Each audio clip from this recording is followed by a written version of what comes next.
चलिए आगे शुरू करते हैं। हम लोग अब नेक्स्ट टॉपिक शुरू कर रहे हैं। चैप्टर नंबर 2 है इनवर्स ट्रिग्नोमेट्री फंक्शन। इसके लिए रिक्वायरमेंट है कि आपको ट्रिग्नोमेट्री का नॉलेज होना चाहिए, ठीक है ना। अब बेसिकली ट्रिग्नोमेट्री का मैंने आप लोगों को फॉर्मूला सारा प्रोवाइड किया है, ठीक है ना। अब ध्यान से देखिए कि मान लीजिए y is equal to f of x, कोई एक फंक्शन आपको पता होगा। तो इसमें दो वेरिएबल x और y। तो x को हम लोग बोलते हैं इंडिपेंडेंट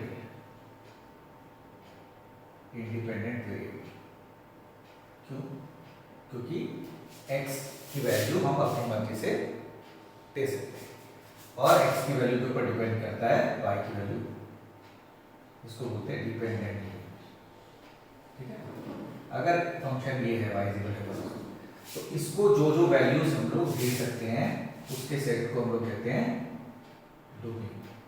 और इसकी जो जो वैल्यू आ सकती है, ऑब्वियसली x की हम लोग जो जो वैल्यू देंगे अकॉर्डिंगली y की वैल्यू भी आएगी। तो y की जो जो वैल्यू आ सकती है उसके सेट को हम लोग कहते हैं रेंज। तो डोमेन और रेंज ये आपको पता है। तो in case of trigonometric functions, हाँ, डोमेन और रेंज क्या होता है आपको पता होना चाहिए। जैसे मान लीजिए y is equal to f of x कोई फंक्शन है, तो डोमेन क्या होगा, x को जो जो वैल्यू दे सकते हैं, और रेंज क्या होगा, y की जो जो वैल्यू आ सकती है। जैसे फॉर एग्जांपल मैंने बोला y इज इक्वल टू मान लेते हैं sin x, y is equal to sin x, तो x की क्या क्या वैल्यू दे सकते हैं, हम लोग सब कुछ ही दे सकते हैं ऑलरेडी, ठीक है ना, कोई भी एंगल। पर sin x की वैल्यू आपको बताइए -1 से 1 के बीच में होती है। उसी तरह से y is equal to cos x, ये भी होता है, ठीक है ना। y इज इक्वल टू अगर हम tan x करें, अब ध्यान से देखिए tan x हर समय डिफाइन होता है, सिर्फ जहाँ पे cos 0 होता है वहाँ पे डिफाइन होता है, क्योंकि tan x is sin x by cos x। तो इसलिए सब कुछ हो सकता है except pi by 2, 3 pi by 2, 5 by 2, मतलब odd multiple of pi by 2, है ना। तो 2n plus 1 except all the odd multiple of pi by 2। और इसमें tan की वैल्यू कुछ भी आ सकती है। 4 उसी तरह से y is equal to cot x।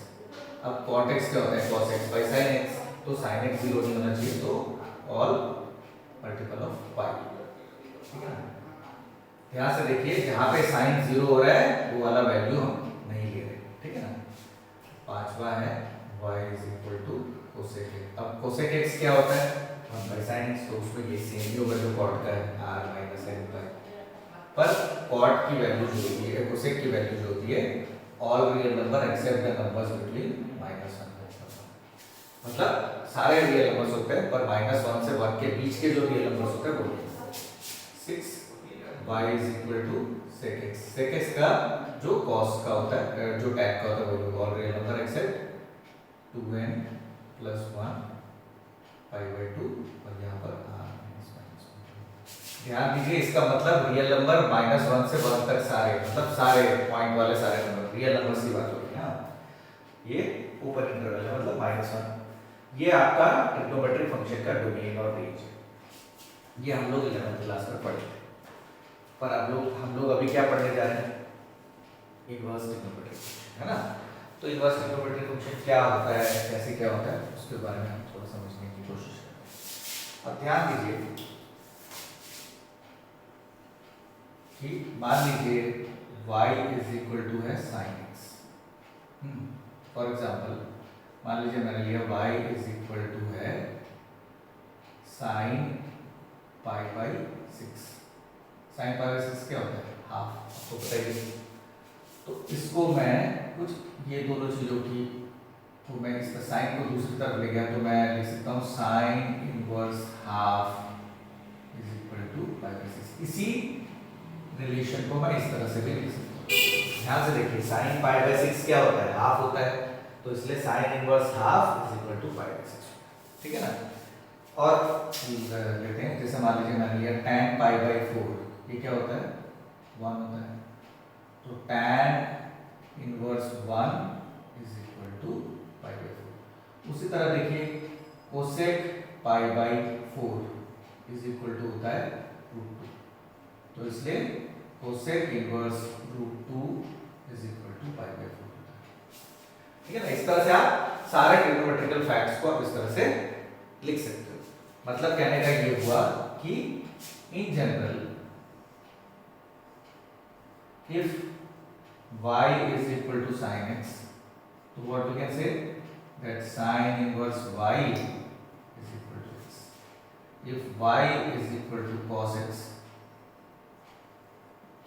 तो क्या हो जाएगा cos inverse y is equal to x. If y is equal to tan x है तो क्या हो जाएगा tan inverse y is equal to x, है ना, एक्सेट्रा। इसी तरह बाकी ट्रिग्नोमेट्रिक फंक्शन के लिए भी ये एप्लीकेबल। मतलब समझ में आ गया कि जो हम लोग ट्रिग्नोमेट्रिकल फैक्ट्स होते हैं उन्हीं को हम लोग इस तरह से लिख रहे हैं। ठीक है ना, तो बेसिकली इनवर्स ट्रिग्नोमेट्रिक फंक्शन का मतलब ये आपको क्लियर होना चाहिए। अब ध्यान दीजिए इस पे एक चीज पे कि अगर मान लीजिए मैंने बोला sin इनवर्स x, इसका मतलब 1/sin x नहीं है। ठीक है ना, याद रखिए, क्योंकि sin x के ऊपर अगर मैं ऐसे -1 डालता हूं इसका मतलब है sin x, ये सही है। ठीक है ना, पर ये वाला नहीं है। sin इनवर्स x का मतलब कुछ इस तरह से डिफाइंड है और sin x के ऊपर -1 होने से इस तरह से डिफाइंड है। ठीक है ना, इसी तरह बाकी ट्रिग्नोमेट्रिक फंक्शंस के लिए भी ऐसे लिखता है। ठीक है ना, आई होप सभी को ये क्लियर है। ठीक है ना, देख लीजिए।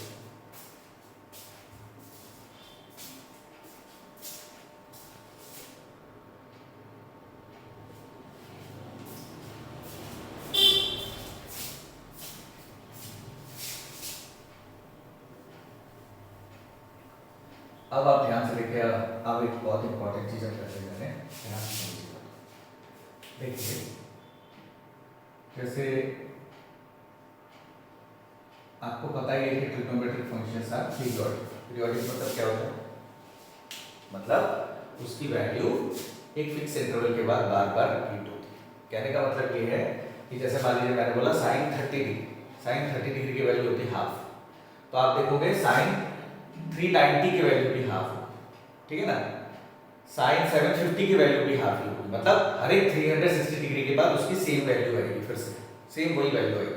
जैसे sin 30 की जो वैल्यू है वही sin 30 प्लस 360 की वैल्यू भी वही होगी, 360 प्लस 360 प्लस 30 फिर वही वैल्यू होगी, 3 बार 360 प्लस करो फिर 30 वही वैल्यू होगी, हजारों बार भी करोगे तो सेम वैल्यू होगी। मतलब हर एक 360 डिग्री के बाद उसकी सेम वैल्यू आती है। तो ये जो इशू है इससे हमारे पास एक अजीब सी प्रॉब्लम अराइज करती है। क्या, ध्यान से देखिए, जैसे मैंने बोला sin π/6 is equal to half, तो इसका रिप्रेजेंटेशन ये हुआ कि sin inverse half is equal to π/6।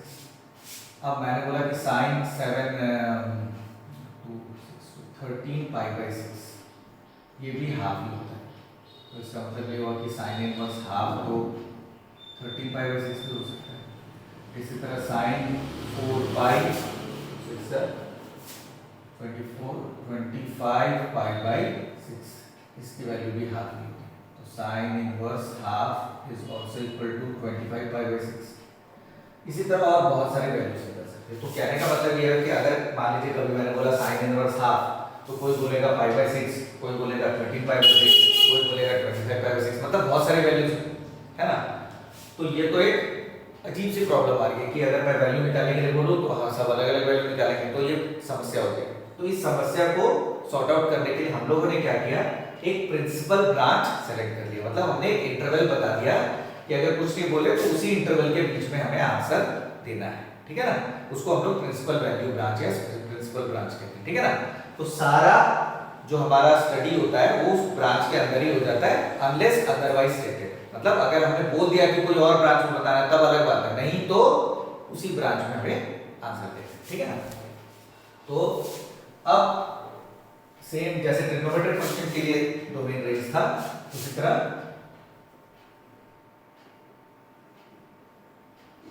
Inverse trigonometric functions. अब इसके लिए डोमेन और रेंज की बात करें तो y is equal to f of x है। चलिए x हमने बोल दिया डोमेन और y होगा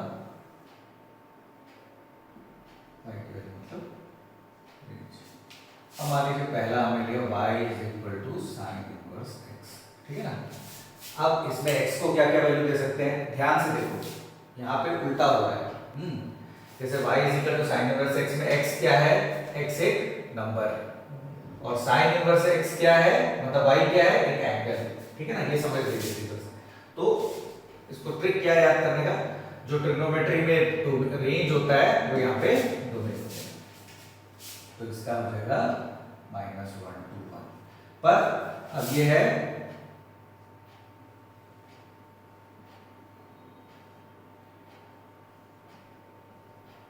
प्रिंसिपल वैल्यू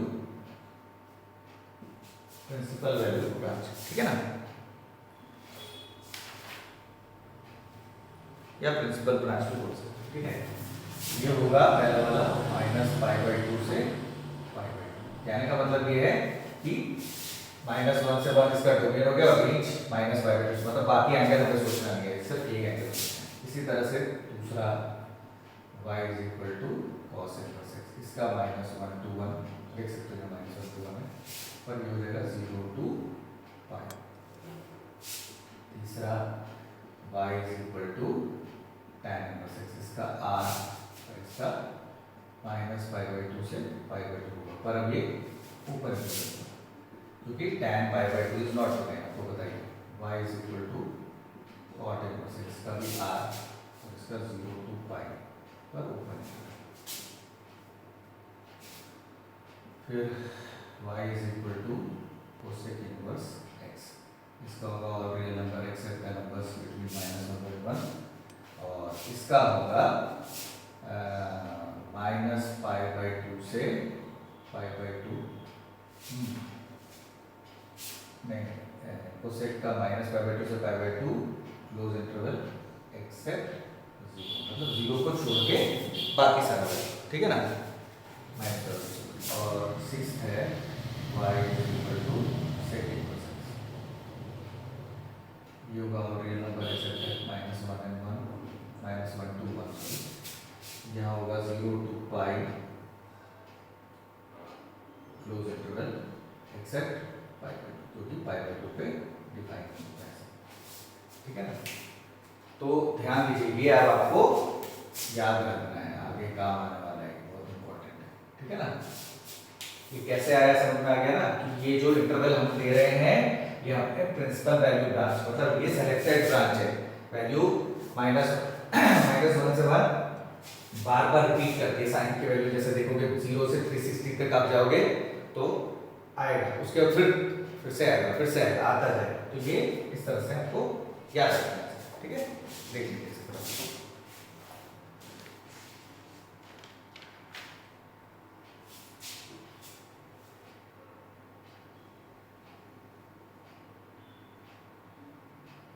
ठीक है।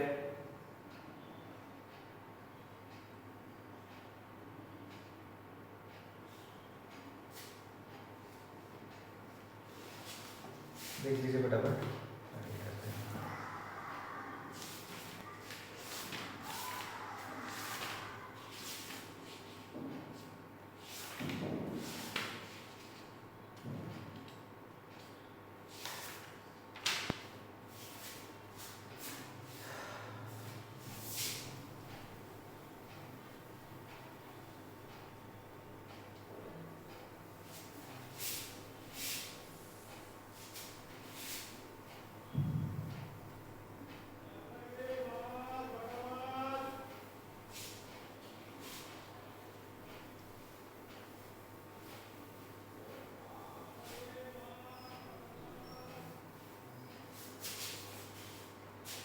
चलिए अब इसके कुछ क्वेश्चन करते हैं।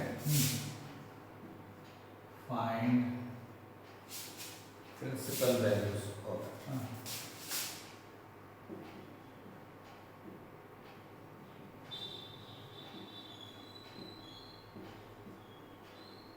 मान लीजिए पहला मैंने लिया साइन इनवर्स -1/2, मान लीजिए ये वैल्यू है, इसका प्रिंसिपल वैल्यू में निकालना है, कैसे निकालें, ठीक है ना। अब देखो इसका ट्रिक क्या है, लेट साइन इनवर्स -½ अब ध्यान से देखो, आप ये हर समय समझ लो कि साइन इनवर्स कुछ भी दिया है वो एक एंगल है तो हमने इसको थीटा लिया। अब थीटा बिलोंग्स टू क्या होना चाहिए, -π/2 से π/2 के बीच में होना चाहिए, ठीक है ना। अब ध्यान से देखो, हम इसको ट्रिग्नोमेट्री के इस्तेमाल करेंगे। साइन इनवर्स इस तरफ जाएगा तो क्या हो जाएगा, sin थीटा -1/2 पर थीटा इसी बीच में रहेगा, ठीक है ना। तो sin थीटा -12 कब होता है, sin π/6 पे, आपको पता ही है। हमको ध्यान रखना है कि ये थीटा की वैल्यू इस इंटरवल में होनी चाहिए। तो sin थीटा sin -π/6। ध्यान से देखिए, आपको पता होगा कि sin -θ इज माइनस, आपको पता है कि बहुत इंपॉर्टेंट है, ठीक है ना। तो ये हो गया, ठीक है। तो अल्टीमेटली थीटा की वैल्यू क्या हो गई, -π/6, क्योंकि ध्यान से देखो जो भी वैल्यू आएगी इस इंटरवल में होनी चाहिए, ठीक है ना। तो देयरफॉर sin इनवर्स -1/2 इज -π/6, ठीक है ना। आप इसको वर्ड्स में लिख सकते हो, so the required principal branches लिख लीजिए।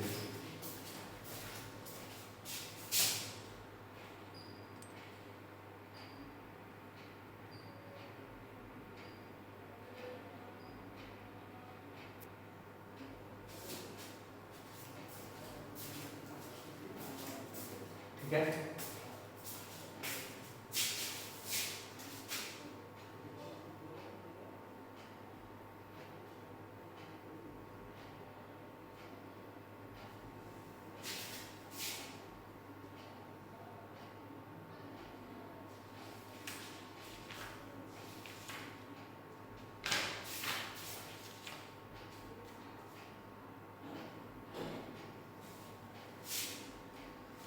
चलिए और एक क्वेश्चन करते हैं।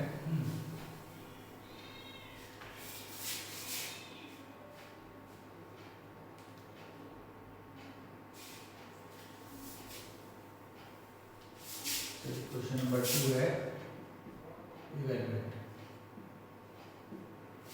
ठीक है। इवैल्यूएट क्वेश्चन है cot sine inverse cos bracket के अंदर है tan इनवर्स 1, ठीक है। अब इसका हमको वैल्यू है। अब देखिए इसमें सिंपल सा ट्रिक है। सबसे पहले हम इसी को अलग से वो करेंगे, ठीक है ना। तो हमने बोला let tan inverse 1 is equal to theta, obviously theta belongs to -π/2 to π/2 open. तो ये हो जाएगा tan थीटा इक्वल्स टू 1 या tan theta is equal to π/4, देख सकते हो इसके इंटरवल, ठीक है ना।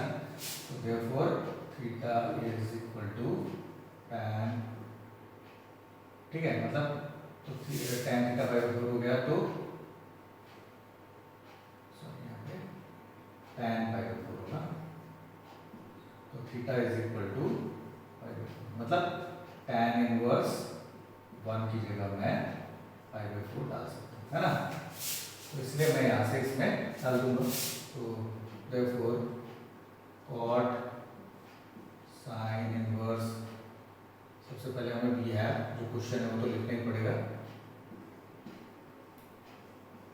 tan इनवर्स 1, ठीक है ना। तो ये क्या हो जाएगा, कॉट साइन इनवर्स कॉस, यहाँ पे क्या हो गया π/4, है ना। इसका वैल्यू क्या है π/4, है ना।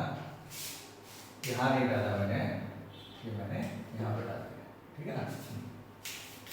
अब देखिए, तो ये क्या हो जाएगा, कॉट साइन इनवर्स कॉस π/4 क्या होता है 1/√2, आपको पता ही होगा। अब इसका वैल्यू आपको अलग से निकालना है। तो हमने बोला कि let sine inverse 1/√2 is equal to 5, 5 belongs to -π/2 से π/2 क्लोज। तो बोल सकते हो कि साइन 5 इज इक्वल टू 1/√2 या sine 5 is equal to cosine π/4। तो 5 इज इक्वल टू π/4 हो गई, ये वैल्यू π/4, तो इसकी जगह वैल्यू कर, तो तो ये हो गया गॉट 5/4 यहाँ से इसमें डाल दिया या 1 यहाँ से, ठीक है ना। देख लीजिए बटा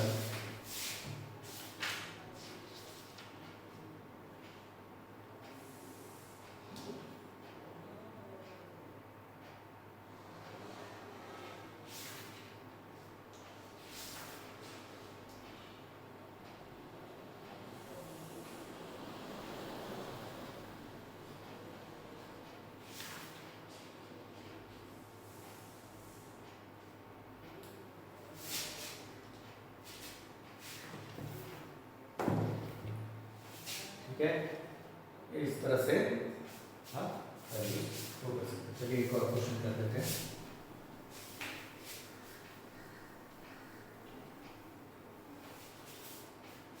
क्वेश्चन है find domain of sin inverse 2x minus 3। Question 3 find domain of sin inverse 2x minus 3, ठीक है ना। हमें डोमेन निकालना है sin inverse 2x minus 3। अब देखो since domain of sin inverse x क्या होता है इज -1 to 1, है ना। दैट इज x की वैल्यू -1 से 1 के बीच में होनी चाहिए x, तो therefore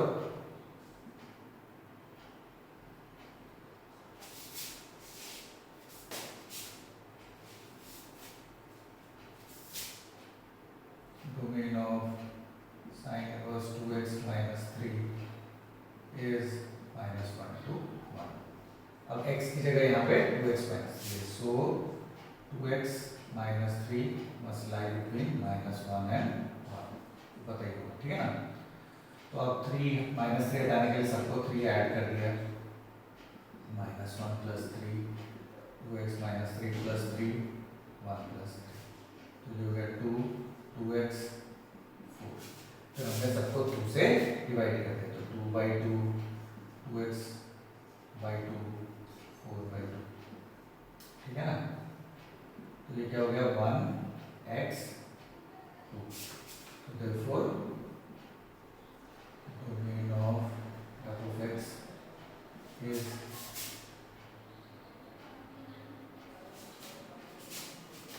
domain of x is 1 से लेके।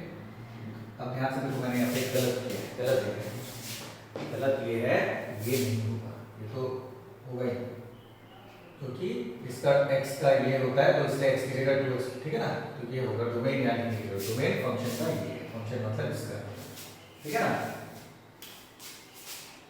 f(x) is equal to sin inverse 2x minus 3, ठीक है ना। देख लीजिए